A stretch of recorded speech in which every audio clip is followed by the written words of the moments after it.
Hello दोस्तों, स्वागत है आपका अपने YouTube चैनल हरियाणा कुंजी पर। दोस्तों, हम इस क्लास में हरियाणा जीके के मॉक टेस्ट नंबर 2 को सोल्व करेंगे।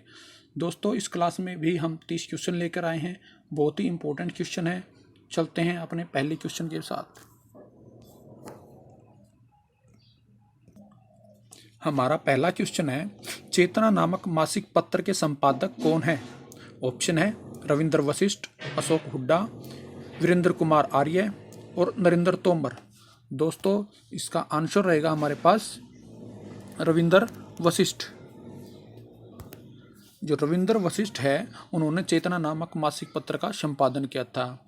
एक और क्वेश्चन पूछा जाता था कि इसका जो प्रकाशन है वो कब किया गया? दोस्तों, इसका जो प्रकाशन है वो 1957 में किया गया और ये एक साप्ताहिक मासिक पत्र है।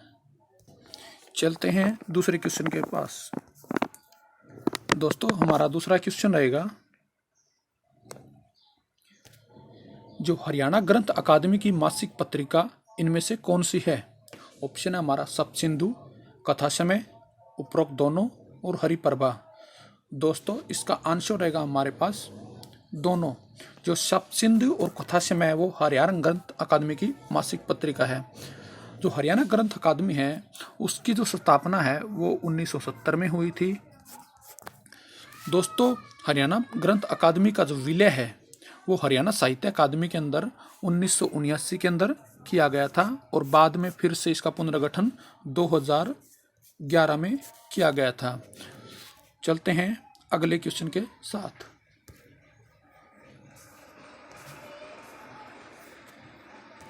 हमारा अगला क्वेश्चन रहेगा कि द्रौपदी चिरहरण किसके द्वारा रचित है?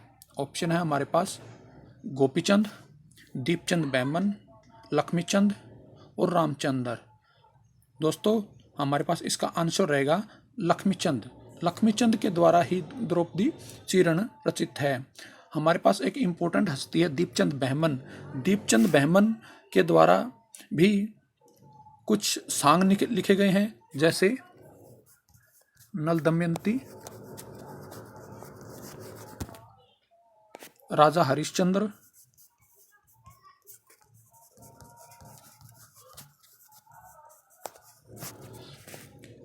दोस्तों, जो दीपचंद बैमन है उसको हरियाणा का कालिदास व हरियाणा का शेक्सपियर भी कहा जाता है और प्रदेश के प्रथम आधिकारिक सांगी के तौर पर भी दीपचंद बैमन को ही जाना जाता है। चलते हैं अगले क्वेश्चन के साथ।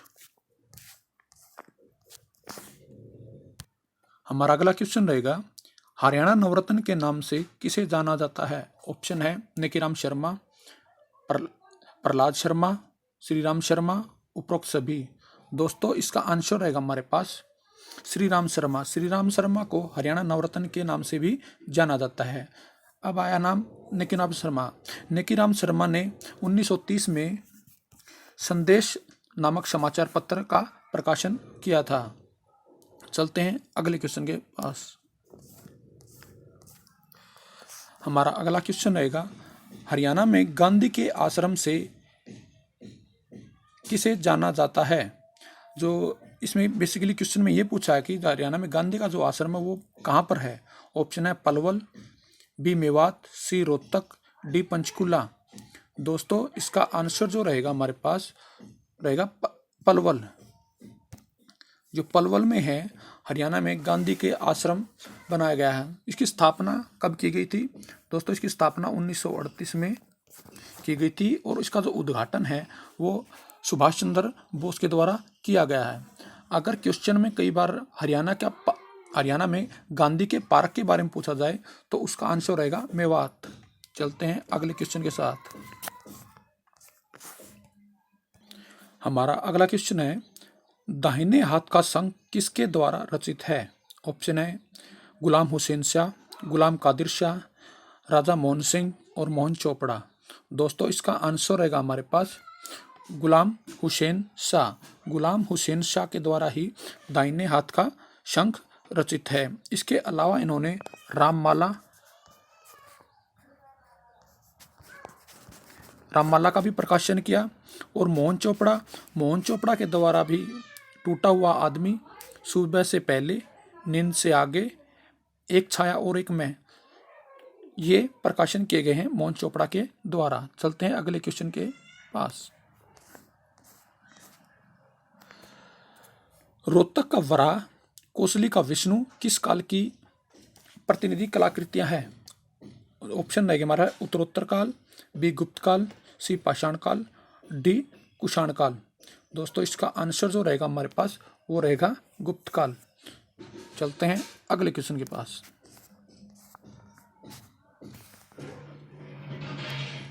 हमारा अगला क्वेश्चन रहेगा, हरियाणा का प्रसिद्ध जल तरंग स्थल कहाँ पर स्थित है? ऑप्शन है राखीगढ़ी, बी लोहारू, सी मिताथल, डी तोशाम। दोस्तों इसका जो आंसर रहेगा हमारे पास लोहारू। लोहारू में हरियाणा का प्रसिद्ध जल तरंग पर्यटन स्थल है।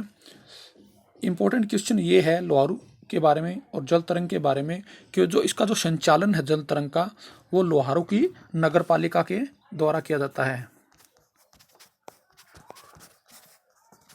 और एकमात्र नगर पालिका है जिसका जो संचालन है किसी पर्यटन स्थल का किया जा रहा है। चलते हैं अगले क्वेश्चन के साथ।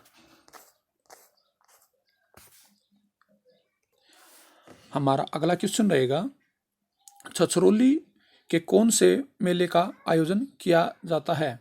जो छछरौली है उसके अंदर कौन से मेले का आयोजन किया जाता है? ऑप्शन है पंचमुखी मेला, बी फल्गु मेला, सी सूरजकुंड मेला, डी देहाती मेला। दोस्तों जो इसका आंसर होगा वो हमारे पास होगा पंचमुखी मेला। पंचमुखी मेले का आयोजन छछरौली के अंदर किया जाता है। फल्गु मेले का आयोजन फरल गांव के थल के अंदर किया जाता है और सूरजकुंड मेला हम आपको पता ही है कि बहुत ही फेमस मेला है जिसका संचालन फरीदाबाद में किया जाता है। एक क्वेश्चन पूछा जाता है, पंचमुखी हनुमान की मूर्ति कहाँ से मिली हरियाणा के अंदर? जो पंचमुखी हनुमान की जो मूर्ति है वो भी हमारी यमुनानगर से मिली है। चलते हैं अगले क्वेश्चन के पास।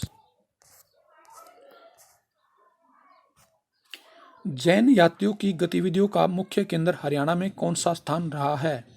ऑप्शन है पीपली, बी कुरुक्षेत्र, सी थानेसर, डी पेहुआ। दोस्तों इसका जो आंसर रहेगा वो रहेगा हमारे पास थानेसर। थानेसर ही स्थान है जहाँ पर जैन यात्रियों की गतिविधियों का मुख्य केंद्र स्थान रहा है। पीपली के अंदर हमारा पास पिपली चिड़ियाघर जिसकी स्थापना 1982 के अंदर की गई थी। पेवा को हमारे पास हरियाणा का गया कहा जाता है जहाँ पर हमारे पितरों के जो श्राद्ध किए जाते हैं। चलते हैं अगले क्वेश्चन के साथ। शिव की पंचमुखी मूर्ति कहाँ पर स्थित है? इंपॉर्टेंट क्वेश्चन है, एचएससी में पहली बार पूछा जा चुका है। ऑप्शन है पेवा, बी गीता भवन, सी सन्निध तीर्थ, डी इमलोटा। दोस्तों तो इसका जो आंसर रहेगा हमारे पास पेवा। शिव की पंचमुखी मूर्ति हमें पेवा से मिली है। ऑप्शन इमलोटा, इमलोटा के अंदर हनुमान का प्रसिद्ध मेला लगता है। जो इमलोटा जो है वो चरखी दादरी के अंदर है। गीता भवन कुरुक्षेत्र के अंदर है और सन्निध तीर्थ जहाँ पर 7 नदियों का आपस में संगम होता है और विष्णु का स्थायी निवास भी माना गया है। चलते हैं अगले क्वेश्चन के साथ। डिगल के शिवालय का निर्माण किसके द्वारा किया गया है? जो डिगल का जो शिवालय है उसका निर्माण के बारे में पूछा गया। ऑप्शन है रघुवीर सिंह, बी लाला अजीत सिंह, सी लाला धनीराम, डी रघुनाथ सिंह। जो इसका जो आंसर रहेगा दोस्तों, इसका आंसर रहेगा लाला धनीराम। रघुवीर सिंह ने जींद के किले का निर्माण करवाया था।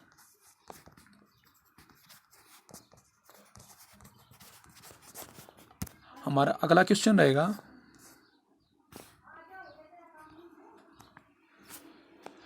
मराठों ने हरियाणा पर कब अधिकार किया था? मराठों के बारे में पूछा गया, हरियाणा पर अधिकार के बारे में। ऑप्शन है 1748, 1749, 1740 से 1741, 1756 से 1757 और 1725 से 1726। दोस्तों इसका आंसर रहेगा हमारे पास 1756 से 1757। इससे पहले हरियाणा पर सिर्फ मुगल सल्तनत का ही मुगलों का ही अधिकार था। जो 1756-57 में हमारे सदाशिवराव बाहू ने हरियाणा पर जो अधिकार किया था और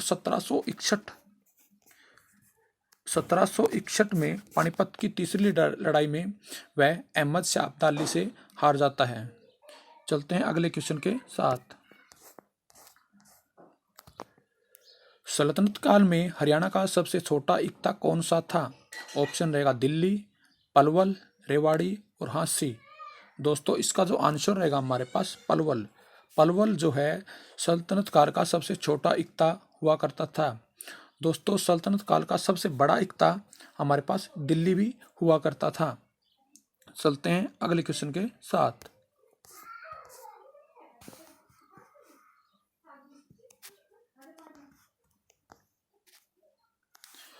हमारा अगला क्वेश्चन रहेगा, कौन चित्तौड़ के शासक संग्रह सिंह के साथ मिलकर बाबर के विरुद्ध युद्ध की तैयारी कर रहा था? ऑप्शन रहेगा हमारे पास Hasan Khan Mewati, B Nahar Singh, C option रहेगा हमीद खां सारंग खानी और डी ऑप्शन रहेगा हमारे पास मोहम्मद उगली। दोस्तों इसका जो आंसर रहेगा हमारे पास हसन खां मेवाती। हसन खां मेवाती ने ही जो 1527 के अंदर जो राणा सांगा के साथ मिलकर बाबर के विरुद्ध अभियान किया था, लेकिन उनमें उनकी हार हो जाती है। और जो मोहम्मद उगली है, मोहम्मद उगली ने जो पानीपत का जो युद्ध हुआ था उसके अंदर बाबर का साथ दिया था। चलते हैं अगले क्वेश्चन के साथ।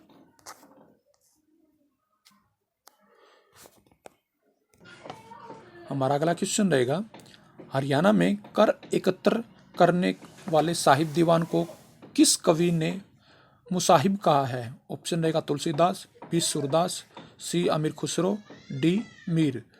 दोस्तों इसका जो आंसर रहेगा हमारे पास सूरदास।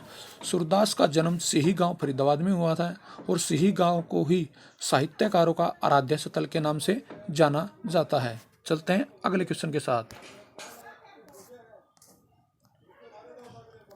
हमारा अगला क्वेश्चन रहेगा, जागीरदार शाहकुली खान ने जल महल नामक ऐतिहासिक स्मारक का निर्माण कहाँ करवाया था? दोस्तों ऑप्शन रहेगा हमारे पास नारनौल, बी रेवाड़ी, सी फरीदाबाद, डी करनाल। दोस्तों इसका जो आंसर रहेगा हमारे पास रहेगा नारनौल। जो जागीरदार शाहकुली खान ने जो जल महल का निर्माण नारनौल में करवाया था और इसका निर्माण उन्होंने 1591 में करवाया था। शाहकुली खान ही वही व्यक्ति था जिसने पानीपत की दूसरी लड़ाई में हेमू को गिरफ्तार करके जो दुष्ट बैरम खां था उसके हवाले किया था और बैरम खां ने फिर उनकी गर्दन को कलम कर दिया था। चलते हैं अगले क्वेश्चन के साथ।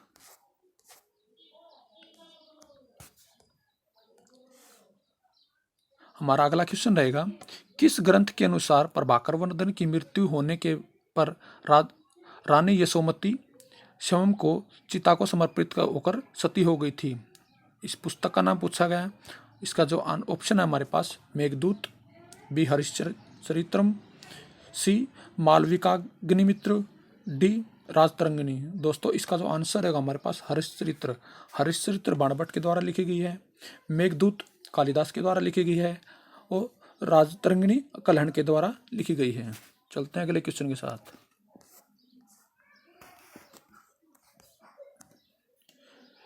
किस तिथि को हेमू दिल्ली का सम्राट बना? ऑप्शन है हमारे पास 5 सितंबर 1556, 7 अक्टूबर 1556, 12 अक्टूबर 1556 और 21 अक्टूबर 1556। दोस्तों इसका आंसर जो रहेगा वो हमारे पास रहेगा 7 अक्टूबर 1556। हेमू और बैरम खान के बीच जो युद्ध है वो 5 नवंबर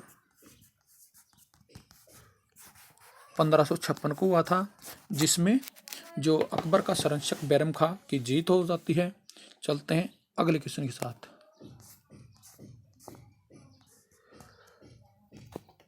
हरियाणा के किस मैदान का ढाल अत्यंत मंद है?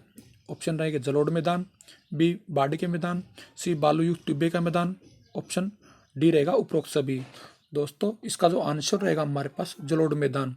हरियाणा का अधिकतर मैदान ही जलोढ़ के मैदान से बना हुआ है और जिसका ढाल अत्यंत मंद है और इसी की वजह से हरियाणा में बहुत ही अच्छी तरह से खेती की जाती है। चलते हैं अगले क्वेश्चन के साथ।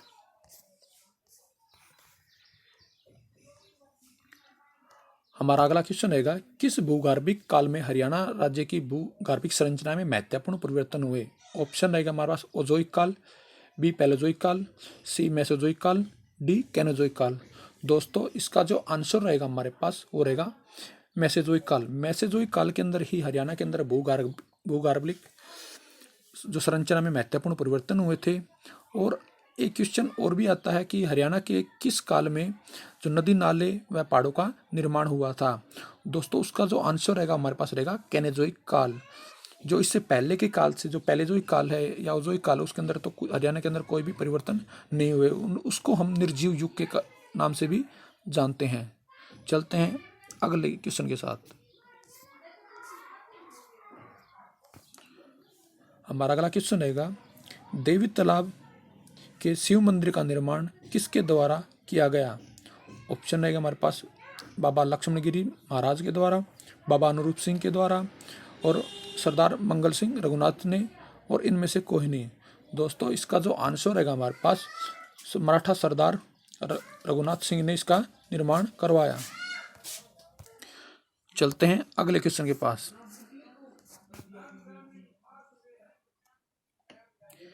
निम्न में से किसने अंग्रेजों के विरुद्ध प्रताप सिंह का साथ दिया था। ऑप्शन रहेगा रणजीत सिंह, ऑप्शन बी रहेगा फूल सिंह, ऑप्शन सी रहेगा रानी सुहादरी, ऑप्शन डी रहेगा गुलाब सिंह। अंग्रेजों के खिलाफ जो प्रताप सिंह का साथ दिया था वो दिया था फूल सिंह ने। फूल सिंह ने जो प्रताप सिंह का साथ दिया था, और जो रणजीत सिंह है, रणजीत सिंह ने प्रताप सिंह को गिरफ्तार करके अंग्रेजों के हवाले कर दिया था। चलते हैं अगले क्वेश्चन के साथ।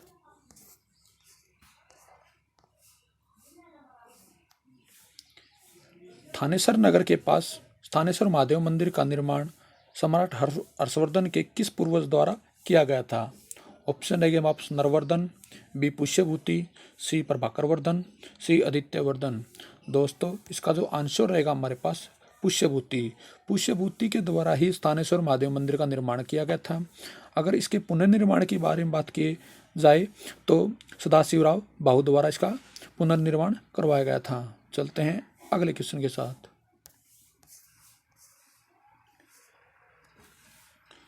ब्रिटिश कंपनी ने रेवाड़ी परगने के 87 गांव की जागीर के रूप में किसे प्रदान किया। ऑप्शन रहेगा राव तेज सिंह, बी बम्बू खान, सी बल्लभगढ़ के राजा, डी फैज तलब खान। दोस्तों इसका जो आंसर रहेगा हमारे पास राव तेज सिंह। राव तेज सिंह को ही ब्रिटिश कंपनी ने 87 गांव की जागीरदार दी थी। दोस्तों एक क्वेश्चन और पूछा जाता कि राव तेज सिंह का तालाब है वो कहाँ पर है, वो भी हमारे रेवाड़ी के अंदर ही रहेगा। चलते हैं अगले क्वेश्चन के साथ। 12वीं शताब्दी में किस चौहान शासक ने हरियाणा प्रदेश पर आक्रमण कर तोमरों को पराजित किया था। ऑप्शन रहेंगे विग्रहराज चतुर्थ, बी विग्रहराज द्वितीय, सी अरुणराज, डी पृथ्वीराज चौहान। इसका आंसर रहेगा हमारे पास अरुणराज।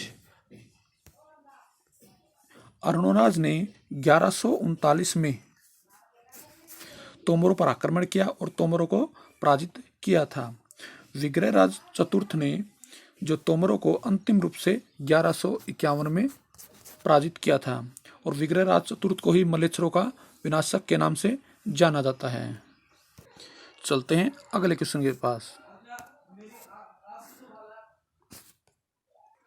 हमारा अगला क्वेश्चन रहेगा तराइन के प्रथम युद्ध में निम्न में से कौन पराजित हुआ। ऑप्शन रहेगा पृथ्वीराज प्रथम, ऑप्शन बी रहेगा पृथ्वीराज द्वितीय, सी रहेगा हमारे पास पृथ्वीराज तृतीय, डी रहेगा मोहम्मद गोरी। जो तराइन का जो प्रथम युद्ध है उसके अंदर जो पराजित हुआ था वो था मोहम्मद गोरी। मोहम्मद गोरी की हार हुई थी और पृथ्वीराज द्वितीय की जीत हुई थी, जो 1191 में हुआ था। तराइन का दूसरा युद्ध 1192 में हुआ था, जिसमें मोहम्मद गोरी ने पृथ्वीराज चौहान तृतीय को हरा दिया था। चलते हैं अगले क्वेश्चन के साथ। इंपॉर्टेंट क्वेश्चन रहेगा निम्न में से कौन सा सुमेलित नहीं है। ऑप्शन है रानिया का विद्रोह जाम्बित खान, बलावली का विद्रोह गुलाब सिंह, कैथल का विद्रोह प्रताप सिंह, लाडो का विद्रोह अजीत सिंह। दोस्तों इसका आंसर रहेगा हमारे पास कैथल का विद्रोह। चलते हैं एक्सप्लेनेशन के साथ। दोस्तों रानिया का विद्रोह जो है वो 1818 के अंदर हुआ था। दूसरा ऑप्शन है हमारे पास बलावली का विद्रोह। बलावली का विद्रोह जो 1835 में गुलाब सिंह ने किया था। लाडवा का विद्रोह 1845 में जो है हमारे अजीत सिंह ने किया था। और कैथल का जो विद्रोह है वो भी गुलाब सिंह ने किया था 1843 के अंदर। चलते हैं अगले क्वेश्चन के साथ। 15 अप्रैल 1966 को कितने सदस्य की सीमा आयोग का गठन किया गया था? ऑप्शन है हमारे पास 1, 2, 3 और 4। जो 15 अप्रैल 1966 को उत्तर है हमारे पास 3, जेसी शाह, MM फिलिप और SS दत्त। HSC के एग्जाम में एक इम्पोर्टेंट क्वेश्चन पूछा गया था SI के अंदर कि निम्न में से किसने हरियाणा को चंडीगढ़ दिए जाने का विरोध किया था? ऑप्शन थे जेसी शाह और हमारे फिलिप और SS दत्त। दोस्तों उसका आंसर रहेगा हमारे पास SS दत्त। SS दत्त ही एकमात्र व्यक्ति थे जिन्होंने हरियाणा को चंडीगढ़ दिए जाने का विरोध किया था। चलते हैं अगले क्वेश्चन के साथ। दोस्तों हमारा अगला क्वेश्चन भी है और अंतिम क्वेश्चन भी है। फजल अली ने अपनी रिपोर्ट कब पेश की? ऑप्शन रहेगा 1953, 1955, 1955 और 1956। दोस्तों बताता हूँ फजल अली आयोग। दोस्तों फजल अली आयोग का जो गठन है वो 1953 में किया था। जब भाषा का विवाद उत्पन्न होने लगा था पूरे भारत के अंदर, तो जो 3 सदस्यीय टीम थी फजल अली आयोग का गठन किया गया था। उन्होंने अपनी रिपोर्ट दिसंबर 1955 में पेश की थी और उसके बाद में उसका जो प्रकाशन है वो 1956 में हुआ था और भाषाई आधार पर जो भारत का पुनर्गठन भी किया था। दोस्तों रिपोर्ट पेश करने की बात की जाए तो उसका आंसर रहेगा 1955। अगर बात की जाएगी उसका प्रकाशन कब किया गया तो उसका आंसर रहेगा हमारे पास 1956। दोस्तों आशा करता हूँ आपको हमारी वीडियो बहुत पसंद आ रही होगी। दोस्तों अगर आपको पसंद आए तो आप प्लीज़ लाइक करें, सब्सक्राइब करें और प्लीज़ शेयर भी करें। धन्यवाद दोस्तों।